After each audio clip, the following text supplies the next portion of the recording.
মা মেয়েকে প্রথম দেখেই জানায় সে ছেলের বউ করবে না। কারণ ভাবি নাকি একটু ছোটোখাটো, ফেস কাটিং মোটামুটি সুন্দর, কিন্তু উচ্চতা মাত্র 5 ফুট, আর ভাইয়া 5 ফুট 9 ইঞ্চি।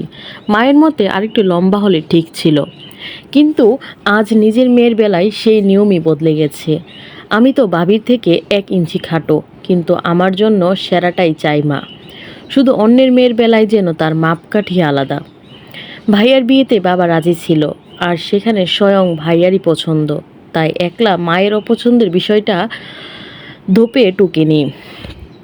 তবে বিয়ের পর মা ভাবির সাথে কখনো বাংলা সিনেমার দাজ্জাল শাশুড়ির রোল প্লে করেনি। এদিক দিয়ে মায়ের মনটা আবার অন্যরকম। তবে নিজের বেলায় সবারই সেরাটাই চাই, হোক সেটা ছেলে বা মেয়ে। বুক ফুলে দীর্ঘশ্বাস বেরিয়ে এলো। অবচেতন ভাবলাম, যদি প্রত্যেক মা তার প্রত্যেক পরিবার নিজের সন্তানের জন্য যেমনটা চায়, অন্যের সন্তানকেও ঠিক তেমন সম্মান দিতে দিতে দেখতো, যদি নিজেদের ক্ষেত্রে এরকম নীতি আর অন্যের বেলায় অন্যরকম বাছাবাছি না করত, তাহলে হয়তো বিয়ের বাজারে মেয়েদের আলু পটলের মতো যাচাই বাছাই করার সংস্কৃতি একটু হলেও কমে যেত। মনে মনে ভেবে মাথা ঝেড়ে ফেললাম। মা রুম থেকে বেরিয়ে গেল। দরজার ওপাশেই আপার সাথে মুখোমুখি হলো। রুমের ভেতর থেকেও মায়ের গলা স্পষ্ট শোনা যাচ্ছিল, মিষ্টির সাথে আজ তুই পাত্রপক্ষের সামনে যাস না, নাস্তা পানি এগিয়ে দেবে ঝিনুক, আমি তো আছি। মা, পারভেজের বন্ধুর ছেলেটা, ওর সাথে থাকবে। ভাবি কই? মানে, আমার কথা জিজ্ঞেস করলে তখন তখন কি বলবে? আর পারভেজও তো আমাকে ডাকবে নিশ্চিত। তোদের কথা বোঝানোই মুশকিল, সব ভেঙে ভেঙে বলতে হয়, না হয় মাথায় কিচ্ছু ঢোকে না। আগেই তো গিয়ে 2-4টা কথা বলে আসবি, কিন্তু মিষ্টিকে যখন সামনে নিয়ে যাবে তখন আর তোর পাশাপাশি দাঁড়ানোর দরকার নেই। এখন বুঝলি? দিন দিন মায়ের মেজাজ কেমন যেন সবসময় উত্তেজিত হয়ে থাকছে। নিম্ন মধ্যবিত্ত গড়ের সংসারের চাপ, দুশ্চিন্তা সব মিলিয়ে বয়স বাড়ার সাথে সাথে তার নার্ভসও যেন খিটখিটে হয়ে গেছে। ভাবি আঙুলের খাঁজে শাড়ির কুচি তুলছে, গায়ের উপর ওড়না ধরে রেখেছি আমি। দেখে ভাবি এক দফা টিপ্পনি কাটতে বাদ রাখিনি। মুচকি হেসে বলল, ইস, ননদিনীর লজ্জা তো আকাশ ছুঁই ছুঁই।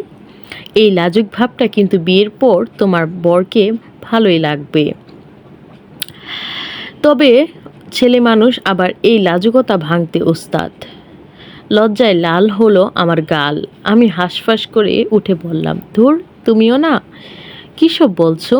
আমি ছোট মানুষ না, এখন এসব শোনার বয়স হয়নি আমার। আপু রুমে আসতে আসতে বলে, কিসের বয়স হয়নি রে? ভাবি ঠোঁট টিপে হেসে বলতে গেলে আমি চোখ কুঁচকে তাকিয়ে থামিয়ে দিই। ভেজা চুলগুলো আড়াল করে আপুর মাথা ওড়না টানা। আপুর মধ্যে তখনকার পর থেকে একটু জড়তা কাজ করছে, সেটা আপুর চোখ মুখ দেখে আন্দাজ করি। আপু আমার দিকে তাকাচ্ছে না। আপু এখনও স্বাভাবিকভাবে কথা বলতে একটু অস্বস্তি বোধ করছে।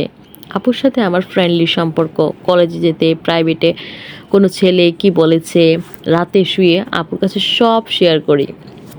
আপু বিয়ের আগে কয়েকটা প্রপোজাল পেয়েছিল, বলতো একটু ফ্রি থাকায়। তারপর সবাই জানে মিষ্টিটা অনেক ফাজিল।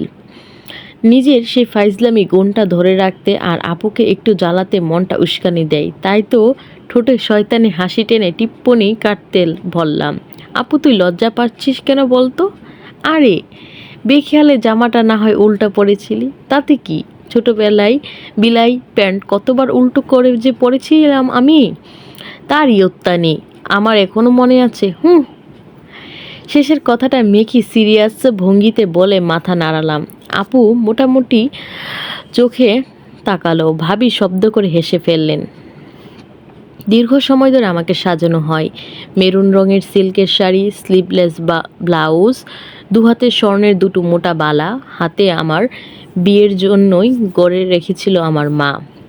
কানে স্বর্ণের ঝুমকো, গলায় চিকন চেইন, মুখে প্রসাধনীর ছোঁয়া, ঠোঁটে লাল খয়েরি লিপস্টিক, চোখে কাজল টানা। আয়নার সামনে দাঁড়িয়ে দেখলাম মন্দ লাগছে না, মোটামুটি সুন্দরই লাগছে। ভাবির উঁচু হিল মায়ের কথায় অগত্যা পড়তেই হলো। তবে মনে মনে আমি মিষ্টি এক ফোন দিয়েও আটটি।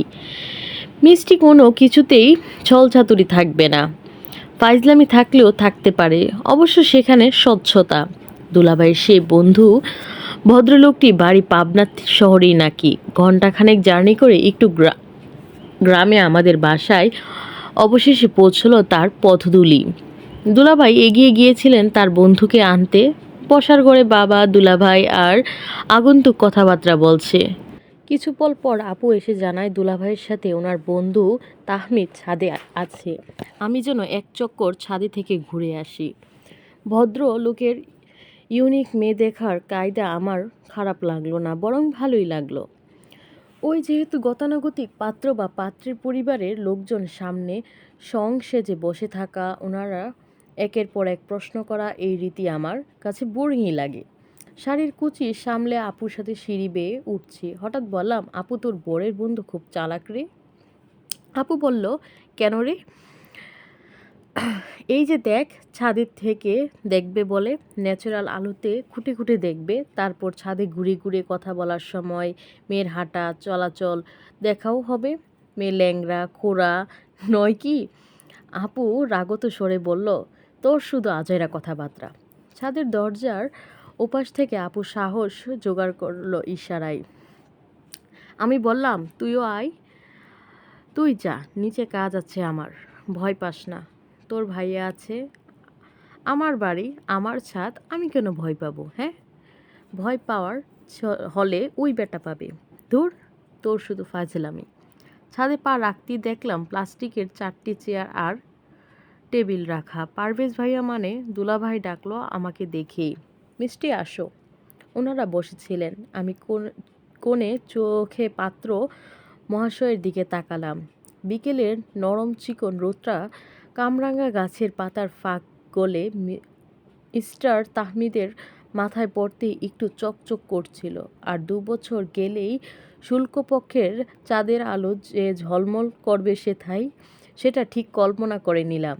বসে থাকলেও আন্দাজ করে নিয়ে লম্বা চওড়া সুঠামদেহী, গায়ের রং ধবধবে ফর্সা না হলেও ফর্সাই। ফর্মাল গেটআপে বসে আছেন, মুখ গম্ভীর ভাব। আমি গিয়ে মৃদুসুরে লম্বা করে সালাম দিলাম। ভাইয়া বসতে বলল, চেয়ার টেনে বসলাম। তন্মধ্যে ট্রে হাতে ভাবি নাস্তা নিয়ে আসলেন, ফলমূল, মিষ্টান্ন আর শরবত। মাথাটা নিচু করে হাত দুটো অনবরত ঘষছি আমি। ভদ্রলোক নাম জিজ্ঞেস করলো, কোথায় ভর্তি হওয়ার ইচ্ছা এসব শুধালো। বেশি কিছু অবশ্য জিজ্ঞেস করেনি, ভদ্রলোক নিজেই নাস্তা নেওয়ার জন্য বলেন। ভদ্রতা রক্ষার্থে একটা বিস্কিট নিলাম হাতে। দুলাভাই গরুর মতো মুখ করে নেড়ে জাবর কাটার মতো বিস্কুট থেকে শুরু করে আঙুর কমলা খাচ্ছেন।